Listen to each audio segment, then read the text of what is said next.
아멘. 우리가 지속적으로 10주 이상 같이 교회에 대해서 생각해 보고 있습니다. 제가 담임 목사로서 10주 연속, 또 지금 벌써 이제 앞으로 한 2주 정도 더 남았는데요. 교회와 관련된 내용만 여러분에게 설교해 드리니까 여러분들이 다소 좀 지루하시거나 좀 이렇게 은혜가 안 되시는 경우도 있을 것 같아요. 그러나 그럼에도 불구하고 일생에 한 번쯤은 이렇게 교회에 대해서 집중적으로 알고 이해하고 또 생각할 수 있는 기회를 갖는 것은 큰 유익이 저와 여러분 가운데 있을 줄 믿습니다. 몇 주 안 남은 이러한 기간 동안 여러분들 좀 더 교회에 대해서 깊이 있게 생각해 보면서 우리 교회가 잘하고 있는가, 또 우리 교회가 앞으로 어떠한 비전과 목적으로 나아가야 할까, 또 지난 시간들이 어떠했는가를 같이 생각해 보면서 교회를 통해 은혜를 얻는 저와 여러분 다 되시기를 예수님의 이름으로 축원합니다. 아멘.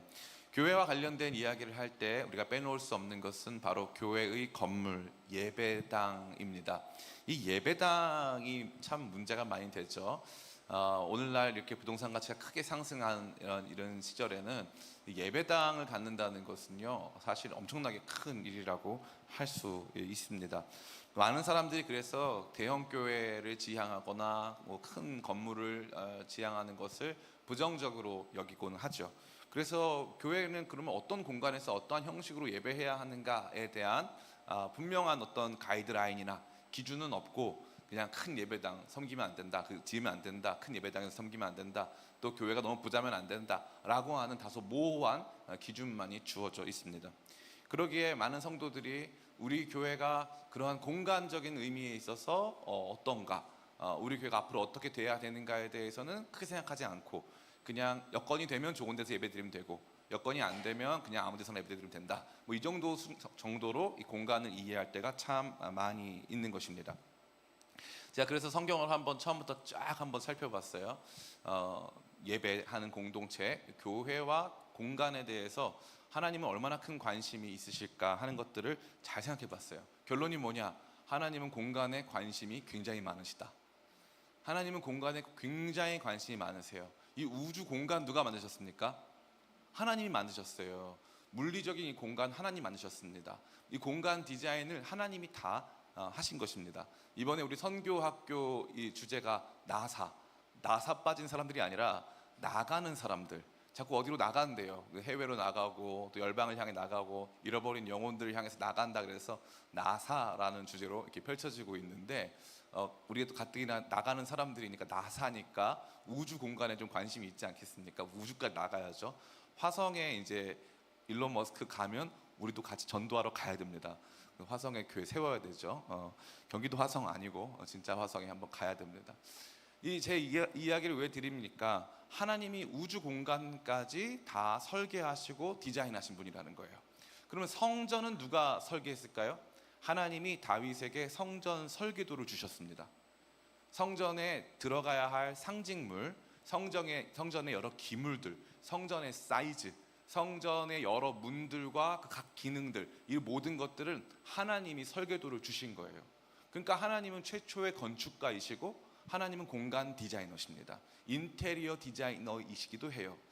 그러니까 우리가 하나님이 공간을 만드시고 이 공간으로 우리를 이끄시고 공간 안에서 무언가를 경험하게 하시는 이 모든 경험을 아주 아무것도 아닌 것처럼 치부하거나 공간이 어떻게 됐든 상관없어와 같은 태도를 갖는 것은 그리 온당한 태도라고는 할 수 없는 것입니다.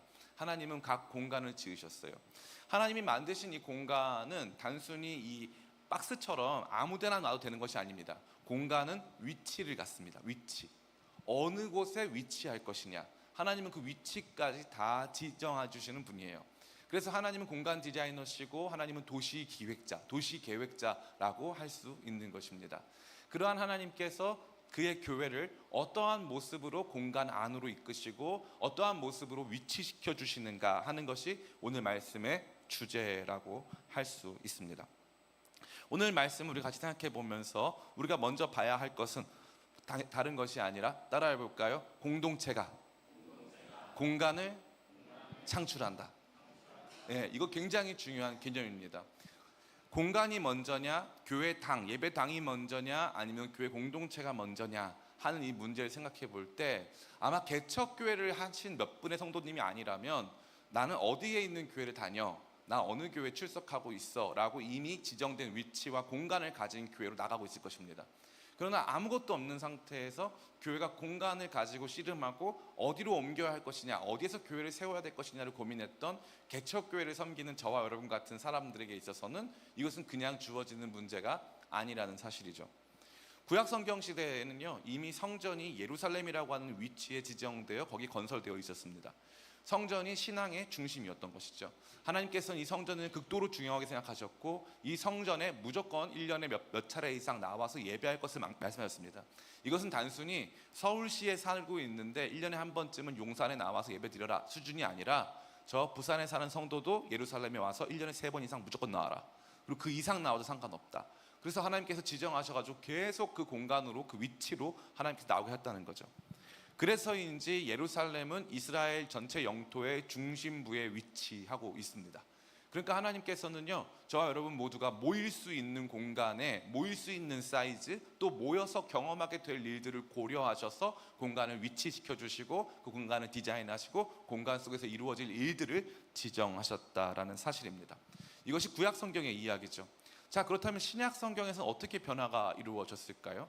예수님께서 십자가에 달리셨을 때 여러 가지 초자연적인 일들 중에 한 가지가 일어납니다. 성전 안에서 발생한 일이죠. 그것은 바로 성전의 휘막이 찢어진 것입니다. 휘장이 반으로 찢어진 거예요. 이 휘장은 지성소, 하나님 계신 지성소와 사람들이 예배하는 성소 사이를 이렇게 이 경계선을 지어놓는 그런 것이었습니다. 근데 그것이 찢어짐으로써 이제 이 성전과 지성소에 나갈 수 있는 그 어떠한 장애물도 존재하지 않게 되는 상태가 된 거죠. 그래서 지성소는 어떠한 의미로 지성소에 모두가 들어갈 수 있다는 의미도 있지만 지성소가 밖으로 나왔다는 의미도 될 수 있다는 거예요. 이제는 어디든 성소가 될 수 있다라는 사실이죠. 그래서 이 성소의 개념이 바뀌기 시작합니다. 물론 초대교회 성도들은 그럼에도 불구하고 성전을 극도로 중요하게 여겼습니다. 극도로. 그래서 초대교회에서 일주일에 한 번 어디서 예배드렸습니까? 이 헤롯 성전에서 예배드렸어요. 거기에서 말씀 강론도 매일 진행되고 있었습니다. 우리가 잘 생각해야 돼요. 구시대적인 것이라고 해서 다 없어져야 돼, 타파해야 돼. 그걸 뭐라고 하냐면 그건 혁명이라고 합니다. 혁명. 근데 기독교는 혁명의 종교일까요? 아니에요. 기독교는 개혁의 종교예요. 타파하고 없애고 죽여서 다음 세대를 만드는 것이 아니라 기존에 있던 세대의 것을 고치고 수정하고 그것을 완성하면서 새로운 것을 만들어가는 개혁의 종교가 기독교 신앙이라고 감히 말씀드릴 수 있습니다. 어찌되었건 이러한 성전을 전혀 회파하지 않은 상태, 성전을 부정하지 않은 상태로 예수 그리스도가 참 성전이심을 인정하는 교회의 성도들이 모여서 예배하기 시작했다는 거예요. 어디에서? 성전 안에서 예배하기 시작했습니다. 그 다음 공간은 어디였습니까? 그 다음 공간은 유대교인들이 모여서 일주일에 한 번씩 모여서 거기서 말씀을 듣는 회당으로 교회가 옮겨지기 시작했어요. 이것은 교회가 복음이 전해지면서 각 지역으로 교회가 흩어지면서 일어난 중요한 사건입니다. 그러니까 성전과 회당이 훼손되거나 그것이 부정당하지 않은 상태로 그 안에서 교회가 점차적으로 움직이고 점차적으로 새로운 모습으로 바뀌기 시작했다는 것입니다. 이제 공동체는 완전히 새로운 장소로 이동해야 했고 그 새로운 장소 안에서 놀라운 변화를 일으키기 시작했다는 것입니다. 어떤 일이 벌어졌습니까? 우리 사도행전 11장 우리 19절부터 21절까지 말씀 같이 한번 읽어보겠습니다. 사도행전 11장 19절에서 21절 같이 읽습니다. 시작. 그때 스데반의 일로 일어난 환란으로 말미암아 흩어진 자들이 베니게와 구브로와 안디옥까지 이르러 유대인에게만 말씀을 전하는데 그 중에 구브로와 구레네 몇 사람이 안디옥에 이르러 헬라인에게도 말하여 주 예수를 전파하니 주의 손이 그들과 함께 하심에 수많은 사람들이 믿고 주께 돌아오. 아멘. 초대교회의 제2막이라고 할 수 있는 안디옥 교회 시대의 서막을 연 장면이라고 할 수 있습니다. 스데반 박해가 예루살렘에서 이루어지고 나서 이 교회는 함께 모이는 것이 극도로 어려워진 상황이었습니다. 그때 사람들이 흩어지기 시작했는데 이 흩어진 사람들이 다양한 지역, 상당히 먼 지역까지 이동하게 됐다는 거죠. 그리고 나서 이제는 이 흩어진 사람들 중에 이른바 히브리파, 그래서 아람어를 사용하고 이 히브리 전통에 더 가까웠던 사람들이 아니라 구브로와 구레네, 다시 말해 헬라파 사람들이 안디옥에 이르러서도 헬라인들에게, 유대인이 아니라 헬라인들에게 주 예수를 전파했다는 거죠. 그러니까 그 전에는 복음이 누구에게 전해졌다? 유대인들에게 전해졌다. 그런데 이제는 누구에게? 헬라인들에게, 복음의 배경이 전혀 없는, 구약 성경 배경이 전혀 없는 사람들에게까지 복음이 전해졌다 이거죠. 굉장히 새로운 시도이자 놀라운 변화가 아닐 수 없는 것입니다. 그렇게 하고 나니까 어떤 일이 벌어졌습니까? 21절에 주의 손이 그들과 함께 하심에 수많은 사람들이 믿고 주께 돌아오더라. 그러니까 이제 예루살렘이라고 하는 하나님이 지정하신 위치에서 벗어났습니다. 유대인이라고 하는 하나님이 지정하신 민족에서 벗어났어요. 목사님 아까 분명히 말씀하셨을 때 하나님이 공간을 지정하시고 위치도 지정하셨다고 했는데, 네, 그렇죠. 그러면 이것이 지정된 위치, 지정된 공간이 무너졌기 때문에 아직 성전 안 무너졌습니다. 이 당시까지는 AD 70년에 성전이 무너지는데 이 당시까지는 아직 성전이 무너지지 않은 상태였다는 거예요. 그러나 놀라운 것은 무엇이 일어났습니까? 확장이 일어났다는 것입니다. 확장이 중요한 거예요. 제가 원래 오늘 설교가 교회 성장이었어요. 그러다가 제가 곰곰이 이 말씀을 고민하다가 지금 성도들과 나눌 내용이 교회 성장이 아닌 것 같다는 판단이 들어서 여러분에게 이 공간과 관련돼서 같이 말씀을, 교회 수적인 성장, 부흥과 공간의 연결성을 좀 말씀드리려고 오늘 교회와 공간이라는 이름으로 설교 제목을 바꾼 겁니다. 교회는 성장합니다. 이 교회 성장은요, 성숙에 좀 더 가까워요. 그런데 교회가 성장한다 했을 때 이 교회의 수적 성장은 단순히 1돼 있던 것이 산술적으로 10이 되는 분위기가 아니라는 거예요. 어떤 교회가 진정으로 성장하고 있느냐를, 진정으로 어떤 의미에서 잘 되고 있느냐, 성공하고 있느냐를 보려면 그 교회가 확장성을 가졌느냐를 봐야 한다는 거예요. 확장성. 그래서 우리가 지정된 위치, 지정된 공간, 우리가 알고 있는 사람들이 아니라 새로운 위치, 새로운 공간, 우리가 알지 못했던 사람들에게까지 복음이 전파되어지고 그래서 새로운 일이 벌어지고 있느냐라고 하는 그 일들을 생각해 보아야 한다는 것입니다. 그래서 교회의 진정한 의미의 성공은 성장이 아니라 확장이라는 것을 우리가 볼 수 있다는 거죠. 안디옥은 그와 같이 탈중심화 시대, 다시 말해 예루살렘과 성전과 유대인이라고 하는 중심성을 가지고 있는 데서부터 확장이 이루어져서 탈중심을 이룬 그러한 사건이라고 할 수 있습니다. 그러면 목사님, 이제 중심이 아무 필요가 없는 건가요? 그렇지 않죠. 따라해 볼까요? 모두가 중심이다. 모두가 중심인 거예요. 모두가 중심입니다. 예루살렘의 중심성이 상실되지 않았습니다. 어떻게 알 수 있습니까? 안디옥 교회에서 할례파 문제가 발생했어요. 이 할례파 문제가 뭐냐면요, 너 예수님 믿어? 네, 저 믿어요. 그럼 구원 받았네? 네, 구원 받았습니다. 그러면 할례도 받아야 돼. 율법도 지켜야지. 예수 믿는다고 그냥 구원 받는 거 아니야. 구원이 쉬운 줄 알아? 율법도 지켜야 되는 거야. 할례파 문제가 딱 등장을 했어요. 그러고 나니까 이 교회, 안디옥 교회 지도자였던 바나바와 바울이 이 문제의 심각성을 깨닫고 이 문제를 가지고 어디로 갑니까? 예루살렘으로 갑니다. 그 문제, 이 안디옥 교회라고 하는 지교회가 우리끼리 해결할 수도 있어요. 그런데 그렇게 하지 않습니다. 이 문제는 우리뿐만 아니라 그리스도의 복음 안에 세워진 모든 교회 같이 들어야 된다. 그래서 어디까지 가야 되냐? 예루살렘으로 가야 된다. 그럼 예루살렘이 여전히 중심이 맞습니까? 아닙니까? 맞아요. 예루살렘 중심성은 여전했다는 거예요. 예루살렘에서 결정되지 않으면 안디옥 교회에 적용되는 것이 한계가 있다라고 하는 판단, 그 당시 사람들이 가지고 있던 인식이 분명히 자리하고 있다는 것입니다. 그러나 이제 사역의 역동성은 예루살렘에서 더 활발합니까? 아니면 안디옥에서 더 활발합니까? 안디옥에서 훨씬 활발합니다. 예루살렘과는 비교할 수 없을 만큼의 상징성 면에서나 그 중요도 면에서는 여전히 예루살렘이 중요합니다. 그러나 그 활동성과 그 생장의 역동성에 있어서는 안디옥이 이제는 예루살렘과 비교할 수 없을 만큼 많은 사람들이 모이고 더 큰 역량을 갖게 되었다는 것을 의미하는 거죠. 그러니까 과거의 중심이 되었던 것을 없애버린 채 새로운 중심을 만들어서 중심이 아예 없는 상태를 만드는 것이 아니라 모두가 중심인 상태가 창출되었다는 것입니다. 이거 정말 중요한 사건이 아닐 수 없는 것이죠. 제가 주일날 오전부터 여러분 킹밖에 왜 이렇게 어려운 얘기를 하냐, 이 어려운 얘기가 저와 여러분들에게 소망이 되는 것이에요. 왜 그렇습니까? 이 어려운 얘기야말로 우리에게 있어서 교회와 공간을 이해하고 교회의 확장, 교회가 잘 되는 길을 이해하는 열쇠이기 때문입니다. 그것은 탈중심화, 다시 말해 지정된 지역과 위치를 넘어서서 우리가 있는 어느 곳이든 주님의 성전이 될 수 있고 그곳 안에서 역사가 이루어질 수 있음을 보여주는 것이라는 사실이죠. 오늘 본문의 말씀에는 참 흥미로운 얘기가 등장합니다. 오늘 사도행전 2장 우리 1절 같이 한번 읽어볼까요? 1절과 2절입니다. 같이 읽습니다.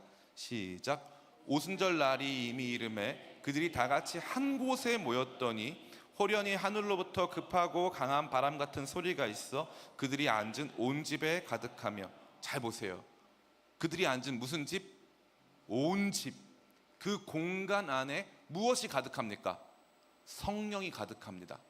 그러면 과거에 특정한 모임에서 성령이 임한 장소가 여러 군데였을까요? 한 군데였을까요? 구약성경 시대 때 한 군데입니다. 성령은요 다른 데 임하지 않아요. 성령은 개인적으로 임할 때는 특별히 왕, 제사장, 선지자에게 임하십니다. 그러나 성령이 공동체에게 임하실 때는 무조건 지정돼 있어요. 어디에만 임하신다? 성막과 성전에만 임하십니다. 그러면 여기 온 집에 임했다고 했는데 그럼 이 집이 뭐가 된 거예요? 그렇죠, 성전이 된 거예요. 이 집은 뭔데요? 마가의 다락방이에요. 연회를 위해서 마련된 공간입니다. 지금으로 치면 파티룸이에요. 파티룸이 성전이 된 거예요. 너무 놀랍지 않습니까? 파티룸이 성전으로 바뀐 거예요. 그냥 모이려고 모였는데 성전으로 바뀐 겁니다. 놀라운 변화가 일어난 것이죠. 이것뿐만이 아닙니다. 사도행전 4장 31절 같이 한번 읽어볼까요? 4장 31절 같이 읽습니다. 시작. 빌기를 다함에 모인 곳이 진동하더니 무리가 다 성령이 충만하여 담대히 하나님의 말씀을 전하니라. 아멘. 보세요. 빌기를 다함에 모인 곳이 진동했다고 되어 있어요. 그럼 진동은 언제 일어납니까? 진동은 어려운 말로 신현의 상징이라 그래요. 신현이 뭐냐면 하나님이 나타나셨다는 것의 상징이에요. 그래서 진동이 있다는 건 하나님이 거기 임했다는 뜻이에요. 그리고 성령이 충만했다고 되어 있죠. 어디에? 그 모인 곳이. 그 모인 곳에 성령이 충만했다 이거죠. 이 모인 곳이 어딘지는 알 수 없습니다. 아마 더 이상 마가의 다락방은 아니었을 것 같아요. 왜냐하면 이제 인원이 너무 많아져서 마가의 다락방이 다 수용할 수가 없습니다. 너무 놀랍게도 모인 곳이 진동하고 이 모여있는 곳에 놀라운 변화가 일어났다는 사실입니다. 이곳의 목적이 뭡니까? 이곳의 목적 몰라요. 이것이 무슨 목적이었는지 중요하지 않습니다. 사도행전 19장 9절입니다. 같이 한번 읽어볼까요? 시작. 어떤 사람들은 마음이 굳어 순종하지 않고 무리 앞에서 이 도를 비방하거늘 바울이 그들을 떠나 제자들을 따로 세우고 두란노 서원에서 날마다 강론하니라. 아멘. 여러분 기회가 있으시면 꼭 이 터키에 가셔서 에베소에 방문하시기를 축복합니다. 거기 가시면은 이 굉장히 셀수스 도서관이라고 하는 엄청 큰 도서관 건물이 지금도 남아 있거든요. 그러면은 이 두란노 서원이 어딘지는 알 수 없지만 그 도서관을 통해서 그 당시 서원, 다시 말해 이 아카데믹한 학술적인 연구를 진행하던 기관이 얼마나 크고 웅장했을까를 생각해 볼 수 있는 거죠. 두란노 서원은 두란노라고 하는 사람이 세운 그러한 이 학술적 공간이었습니다. 그런데 사도 바울이 회당에서 가르치다가, 회당에서는 일주일에 한 번씩 가르치거든요. 일주일에 한 번씩 가르치다가 쫓겨났어요. 그래서 제자들을 따로 모아가지고 두란노라고 하는 서원의 일부 공간을 빌려서 매일 가르치기 시작했습니다. 매일. 이 두란노 서원은 기독교 공간이 아니에요. 그러나 놀랍게도 매일 가르치기 시작했으니까 이제 여기는 대표적인 기독교 공간이 돼버린 겁니다. 우리가 공동체가 공간을 창출하기 시작한 거죠. 공동체가 제대로 모이고 제대로 예배하는 그 장소가 점차적으로 이 공동체의 공간이 아닌 하나님이 임하시는 성전화되고 있었다는 사실입니다. 너무나도 놀라운 것이 아닐 수 없는 것이죠. 사랑하는 성도 여러분, 바로 이와 같은 것입니다. 공동체가 공간을 만드는 것이 아니라 공간이 공동체를 만드는 것이 아니라 공동체가 공간을 창출하고 있다는 거예요. 어디서든 예배할 수 있고 모일 수 있고 계속적으로 그 모임들이 확산되고 있다라는 인상을 지울 수가 없다라는 사실입니다. 인천에 가면 인천 은혜의 교회라는 교회가 있어요. 제가 이 교회에 대해서 기존에도 알고 있었지만 한 장로님을 통해서 이 교회에 대해서 더 많이 알게 됐어요. 이 장로님도 한 교회의 원로 장로님이에요. 평생 한 교회를 섬기셨고 너무 신실하신 분입니다. 근데 이 장로님이 저한테 물어보시더라고요. 목사님, 인천 은혜의 교회를 아시나요? 그래서 제가 그 교회 제가 잘 알지만 그 내용까지는 잘 모릅니다 그랬어요. 그랬더니 이 장로님 저한테 75세 되신 장로님 저한테 그러시는 거예요. 목사님, 제가 그 교회 성도들 보니까 그 사람들은 진짜 예수쟁이고 자긴 가짜라는 거예요. 왜 그러냐? 그 교회가 4,000명이 모이는데 교역자가 한 사람이에요. 담임 목사님. 담임 목사님 빼고 4,000명이 부교역자가 한 명도 없는 거예요. 한 명도 부교역자가 없는데 이 성도들이 난리가 난 거예요. 이 성도들이 기쁨으로 예배당에 모이고 활동하기 시작하는데, 원래 이 교회는 두 번째 예배당, 그 교회가 인천에 있는데, 인천에 신도시 하면 이제 송도 아니겠습니까? 이 송도에다가 교회가 재정도 많기 때문에 건물도 지을 수 있어요. 근데 교회가 그렇게 안 했어. 목사님도 그렇게 하길 원치 않았어요. 근데 성도들이 중에 이제 송도에서 나오는 성도들이 있으니까, 목사님 우리도 송도에 우리 예배당 만들어야 된다 해가지고 상가 건물 빌려가지고, 그 4,000명이나 나오는 큰 교회가 건물 하나 멋지게 짓지 않고 그 상가 건물 빌려가지고 우리 여기 송도 캠퍼스 우리가 만들자, 개척하자 해가지고 성도들이 가서 개척을 시작한 거예요. 성도들이 가서. 제가 개인적으로 친밀하게 지내고 있는 시광교회라고 하는 교회가 있어요. 이 시광교회라고 하는 교회는 청년들이 아주 많이 모입니다. 목사님이 저보다 더 어렵고 아주 이렇게 신학적인 설교를 많이 하시죠. 그래서 얼마 전에 만나서 이제 물어봤어요. 그 교회도 이제 예배 공간을 잘 얻었더라고요. 너무 좋은 공간을 얻었더라고요. 제가 얘기를 해봤더니, 물어보니까, 근데 최근에 보니까 그 교회는 물레동에 있는데 신촌에 또 저녁에 예배를 드린대요. 제가 물어봤어요. 아니 어떻게 하다가 목사님 또 이런 생각했냐? 이거 자기가 생각한 게 아니라는 거예요. 성도들이 요청해서 그렇게 7시에 신촌에서 시작했다는 거예요. 그리고 신촌 캠퍼스 개척팀은 너무 기뻐한다는 거예요. 지금 인원이 늘어나서가 아니라 자기들이 거기에서 예배할 수 있다는 사실에 너무 기뻐해서 밤 7시에 예배를 드리는데 미어 터진대요. 밤 7시에. 공간이 먼저예요? 공동체가 먼저예요? 공동체가 먼저였어요. 공동체가 먼저, 우리 여기 이 장소에 이게 필요할 것 같다, 우리 여기서 우리 모임 시작해야 된다 라고 해서 공동체가 먼저 움직인 그곳에, 거기에 공간이 생겼고요. 그 공간 안에 성전화가 이루어지기 시작한 것입니다. 이것이 교회 역동성이에요. 예루살렘 성전의 기능과 가치가 훼손된 것이 아니에요. 중심성의 훼손 없이 성도들 안에서의 뜨거운 열정으로 새로운 공간 안에서 새로운 일들이 벌어지기 시작했다는 거죠. 제가 최근에 이제 또 교제하고 있는 아크크루라고 하는 단체가 있어요. 이 단체는요, 정말 이 몇몇 안 되는 작은 소규모의 사람들이 시작했는데 지금 얼마나 이게 단체가 힘있게 뻗어나가고 있는지 상상을 초월합니다. 따로 만나서 이제 또 몇 시간 교제를 나눌 시간이 있었어요. 거기도 마찬가지예요. 거기도 이 새로운 공간에 이제 가야 되니까 성도들이 나서기 시작했다는 거예요. 거기에 있는 훈련생들이 나서기 시작했다는 거죠.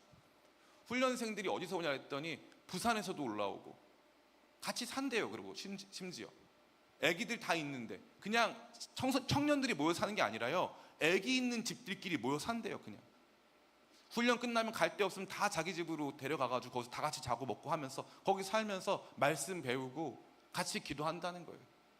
놀라운 역동성이 나타나기 시작한다는 거죠. 공동체가 공간을 창출하는 겁니다. 반대 상황, 다시 말해 공간이 공동체를 창출하는 상황도 있습니다. 없는 거 아니에요. 있어요. 신도시에서 굉장히 그것이 잘 이루어지고 있습니다. 놀랍도록, 정말 놀랍도록. 지금 신도시랑 우리 구도심과의 격차는 너무나 커 상상을 초월합니다. 신도시는 건물만 짓잖아요. 지금 이게 좀 이해가 안 될 정도로, 왜 다른 교회는 부흥을 못한대야? 이 정도 수준으로 신도시에는 건물을 제대로 지어놓으면 성도들이 모이기 시작해요. 목사님 설교도 그다지 별로 중요하지 않던 것 같아요. 진짜로 건물만 제대로 지어놓고 활동만 제대로 이루어지면 신도시 안에서는 공동체보다 공간이 공동체를 창출하는 일이 훨씬 많습니다. 근데 놀랍게도 진짜 살아있는 교회는 공동체가 공간을 창출합니다. 저는 이것이 저와 여러분들이 교회를 선택하고 바라보고 꿈꿔야 하는 가장 중요한 기준이 되시길 축복합니다.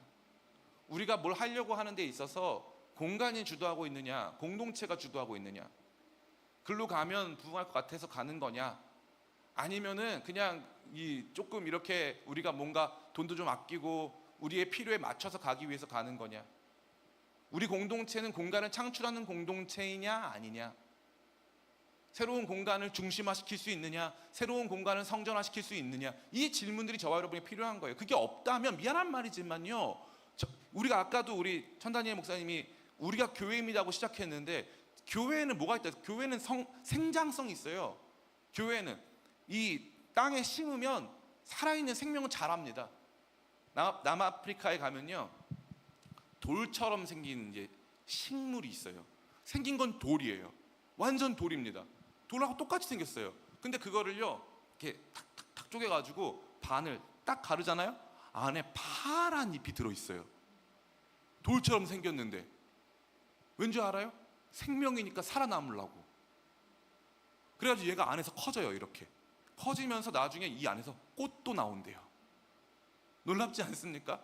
이게 교회라니까요. 교회에 생명이 있다면요, 생명이 있는 공동체는요, 스스로 공간도 창출해요. 스스로 상황을 역전시킵니다. 생명력이 없는 공동체는 죽어가요. 공간과 함께 죽어가는 중요한 특징이 있어요. 생명이 없기 때문이에요. 살려고 하지 않기 때문입니다. 뭔가 새로운 일들을 시도하지 않아요. 새로운 꿈을 꾸지도 않습니다. 꾸고 싶지도 않고요. 저는 이 말씀이 너무 중요하다고 생각해요. 교회와 공간, 우리 교회가 공간 안에서 어떠한 역동성을 갖느냐를 평가하는 가장 중요한 건, 우리는 공동체가 공간을 창출하고 있느냐, 새로운 곳에서 새로운 꿈들을, 새로운 이야기들을 만들어 나갈 준비들이 되어 있느냐, 여기서 안정을 누리고 편안해지고, 제가 보니까 안정을 누리고 평안해져서 역동성을 갖는 경우는 없더라고요. 그런 경우는 없습니다. 대부분 역동성 그 자체가 있을 때 거기에서 새로운 일들이 시작되는 것이지, 안정성에서 역동성이 나오진 않더라는 거죠.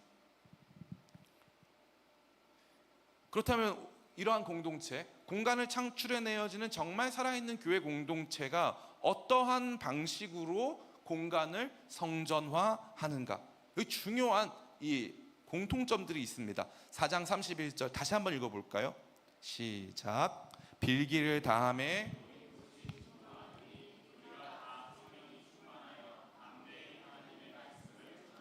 아멘. 빌기를 다하매, 기도했다는 거죠. 기도했다는 거예요. 오늘 시간은 다 읽지 않았지만 앞에 엄청난 기도가 등장합니다. 엄청난 기도를 다 같이 성도들이 힘있게 기도를 하고 나니까 그 공간이 뭐화됐다는 거죠? 진동이 일어나면서, 진동은 하나님이 임했다는 상징이라 그랬어요. 땅이 진동하기 시작하는 겁니다. 그 한 개인의 마음이 진동하거나 한 사람이 스스로 진동하게 되어지는 그런 일을 벌어지는 건 아니에요. 이거는 공간의 진동을 의미합니다. 이 공간의 진동은 물리적으로 일어나는지 영적으로 일어나는지 우리가 지금 당장 검증할 수는 없지만, 그 공간에 있었던 모든 사람들이 느낄 수 있었던 차원으로 벌어진 것입니다. 거기 공간 안에 있던 모든 사람들이 기도하고 나니까, 야, 이거 진짜 하나님 임하셨다, 기도의 강도가 다르다, 기도의 깊이가 다르다, 주님께서 주시는 말씀의 은혜가 다르다, 찬양이 다르다라고 하는 인식, 우리 모두가 함께 공동체적으로 느낄 수 있는 인식이 달랐다는 거죠. 그러니까 공동체가 기도했더니 모인 곳이 뭐 나이트클럽이었는지 술집인지 알 수가 없어요. 근데 놀라운 건 공동체가 기도했더니 그 공간이 성전화되는 거예요. 그 공간이 성전화되는 것입니다. 사도행전 16장 25절에서 29절 같이 한번 읽어볼까요? 시작. 한밤중에 바울과 실라가 기도하고 하나님을 찬송하며 죄수들이 듣더라. 이에 갑자기 큰 지진이 나서 옥터가 움직이고 문이 곧 다 열리며 모든 사람의 매인 것이 다 벗어진지라. 아멘. 또 뭐가 났죠? 지진 났잖아요. 앞에 나온 진동하고 같은 말입니다. 지진이 나잖아요. 언제요? 바울과 실라가 옥에서 찬송하고 기도했어요. 기도하고 찬송했어요. 기도하고 찬송했더니 그 공간 안에 변화가 일어났는데, 이번에 이 변화는 너무 놀라운 변화예요. 지진이 일어났어요. 근데 세상에 이렇게 한번 띄워놔 주시겠어요? 26절. 이렇게 이상한 지진이 어디 있습니까? 지진이 났는데 건물이 무너지지 않았어요. 대신에 문이 열렸어요. 문만 열리는 세밀한 지진이었어요. 그리고 사람이 다치지 않고요, 메인 것, 수갑만 풀리는 지진이에요. 야, 이렇게 정밀한 어떤 마이크로 팔을 쐈는지는 모르겠는데, 아니 진동이 일어났는데 수갑만 풀리고 문만 열렸어요. 도망치라는 사인 같잖아요. 사도 바울 도망칩니까? 안 도망쳐요. 와, 너무 놀랍지 않아요? 도망치라는 것처럼 다 풀렸어요. 안 도망칩니다. 저는 이게 너무 멋있더라고요. 저 풀린 게 멋있는 게 아니에요. 풀렸는데 안 도망치는 거예요. 왜 안 도망칩니까? 기적 일어났잖아요. 도망치라고. 안 도망쳐. 왜요? 나는 여기 살려고 있는 게 아니거든. 나 복음 전하러 왔는데, 내가 찬송하고 기도한 이유와 목적이 뭐냐 하면 주님 저 살려주세요가 아니라 주님 여기 저 보내주셨는데 여기에서 무슨 일을 행할지 알려주세요. 그랬더니 지진 났어요. 수가 풀렸어요. 문 열렸어요. 근데 사도 바울과 실라가 안 도망치니까 아무도 못 나가. 왜냐면 저 사람들 때문에 열리고 다 봤거든. 저 사람이 안 나가 아무도 못 나가. 다 올스탑 가만히 있는 거죠. 그리고 나서 어떻게 합니까? 간수가 자결하려고 하니까 다 우리가 다 여기 있다. 간수를 안심시켜줘요. 간수가 죄수를 안심시키거나 진정시켜야지. 죄수들이 간수를 안심시켜주고 주 예수를 믿으라. 그리하면 너와 내 집이 구원을 얻으리라 해가지고 그 집을 구원합니다. 간수가 죄수를 구원하는 게 아니라 죄수가 간수를 구원하죠. 이 놀라운 역사를 보여주는 거예요. 공간, 감옥이 성전된 거예요. 아멘. 감옥이 성전됩니다. 감옥이 성전돼요. 이게 우리가 봐야 하는 교회의 영광이에요. 어디서든 같이 찬송하고 기도하면 그 공간에 성전화가 이루어진다는 거예요. 그럼 여러분 이 말씀이요 우리에게 너무나도 큰 어찌 보면요 책망과 도전을 던져주고 있는 거예요. 자, 여러분의 가정이라고 하는 공간은 성전화되고 있습니까? 여러분의 직장은 성전화되고 있습니까? 여러분이 모인 그 자리, 여러분 혼자 앉아있는 그 카페 그 자리는 성전화되고 있냐 이 말입니다. 저는 이제 말씀 준비할 때 카페에 가서 많이 해요. 찬양 틀어놓고 말씀 준비하다 보면은 눈물이 주르륵 흐르고 기도가 나오고 성도들의 얼굴이 떠올라요. 막 기도가 됩니다. 그 공간에서 그 공간 그 자리만큼은요 저에게는 성전이에요. 저에게는 성전입니다. 우리 가정도 우리 집 우리 방도 마찬가지, 제 방도 마찬가지. 그곳만큼은 성전이 되는 거예요. 내가 기도하고 찬송하니까 그 공간은 기도하고 찬송하는 자리가 된다라는 거죠. 공동체가 공간을 창출하고 이 공간이 성전화되어지는 이 내용들 안에서 우리가 절대 간과해서는 안 되는 것이 뭐냐? 살아있는 이 교회 공동체는 공간을 창출해냅니다. 새로운 공간 안에서 새로운 시도들이 일어나고 거기서 새로운 모임들이 발생하고 새로운 훈련들이 이루어지기 시작하는 거죠. 그런데 거기 안에서 벌어질 때 그 공간이 기도와 찬송으로 채워지는 줄 믿습니다. 자, 그렇다면 이제 우리의 이야기로 돌아옵시다. 우리의 이야기로 돌아왔을 때 이 공간은요 우리 기쁨의 교회 본당이기도 하지만 카라 아트홀이라고 하는 이름으로 대관이 진행되고 있어요. 그럼 이 공간 대관 해야 돼요 말아야 돼요? 나중에 교회 돈 많아지면 안 하면 좋겠어요? 아니에요. 지금 이 공간에서 제일 많이 이루어지고 있는 활동이 뭔지 아세요? 예배예요. 예배. 각 예배팀들이 여기 와서 예배 드리고 있어요. 7월 달에 벌써 두 군데서 9월 달 10월 달부터는 매주 토요일마다 월요일마다 예배가 그렇게 많이 드려지는 거예요. 감사할 일입니까? 아닙니까? 감사할 일이에요. 감사할 일. 그냥 기쁨의 교회 예배당 그랬으면 그렇게까지 이루어지진 않았을 거예요. 그러나 우리가 이것을 대관하기 시작하고 빌려주기 시작하니까 놀라운 변화가 일어나기 시작한다는 것입니다. 제가 아는 어떤 교회는요 홍대 클럽에서 예배를 드려요. 이 홍대 클럽에서 예배를 드리는데 클럽은 밤에 이제 막 성도 아니죠. 밤에 막 손님들이 와가지고 막 춤추고 막 술 마시고 막 노는 데잖아요. 거기서 막 예배를 드립니다. 거기서 예배 드리니까 예배가 잘 될까요 안 될까요? 잘 돼요. 사운드 빵빵하고 막 스테이지가 막 있고 이러니까 막 엄청 거기가 막 부흥을 합니다. 잘 돼요. 잘 됩니다. 제가 아는 어떤 교회는요 저 어디 지방에 있는 교회인데 거기도 이제 예배당을 샀어요. 근데 나이트 클럽을 샀어요. 나이트 클럽인데 뚜껑이 열려요. 근데 거기를 교회가 샀어. 잘 산 거예요? 못 산 거예요? 잘 샀죠. 왜냐? 일단 뚜껑 하늘을 볼 수 있어요. 뚜껑을 열고 예배할 수 있다는 거.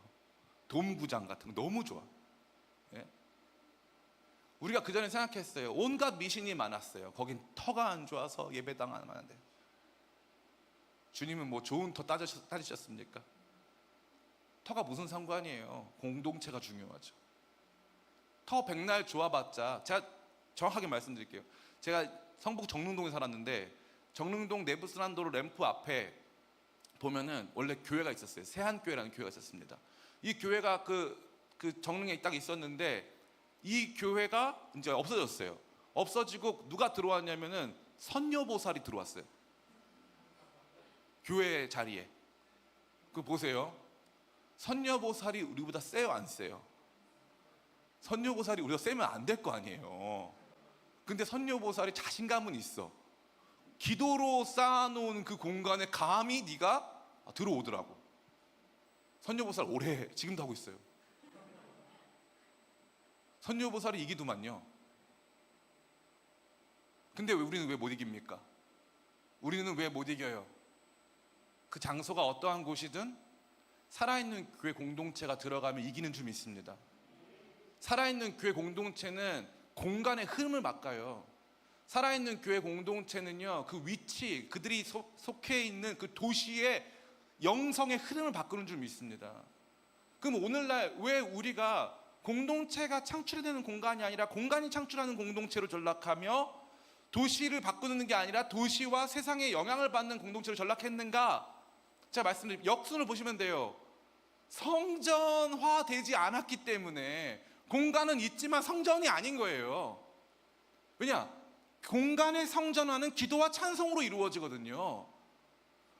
충만한 성령께서 함께 하실 만한 충만한 기도와 찬송이 이루어지지 않은 상태에서 백날 좋은 건물이 있으면 뭐합니까? 그것이 공동체를 새로운 성전으로 나아가게 하는, 이제 지성소로 들어가는 게 아니라 지성소가 우리 가운데 찾아오는, 지성소가 열방을 향해 행진하는 그 물결 속에 공동체가 나갈 수 없는 거예요. 왜냐하면 그 성전화가 이루어지고 있지 않기 때문이죠. 기도하기를 멈추고 찬양하기를 멈추고 예배하기를 멈춘 그러한 가정, 그러한 개인, 그러한 교회 공동체가 어떻게 새로운 공간에서 새로운 일을 벌릴 수가 있겠습니까? 언제나 약해 빠진 소리만 할 거 아닙니까? 이래서 교회가 안 되고 저래서 교회가 안 된다. 다른 성도들을 보면요, 이 목사들을 많이 비교해요. 저 목사님은 이랬는데 이 목사님은 왜 이러냐, 막 그런 얘기 많이 하더라고요. 그럼 제가 성도들도 비교해 볼까요? 성도들? 저 교회 성도들은 이런데 우리 교회 성도들은 왜 이럽니까? 이런 비교, 여러분 기분 좋으세요? 다 할 말들 있으실 거 아니에요. 그럼 딱 이거 하나예요.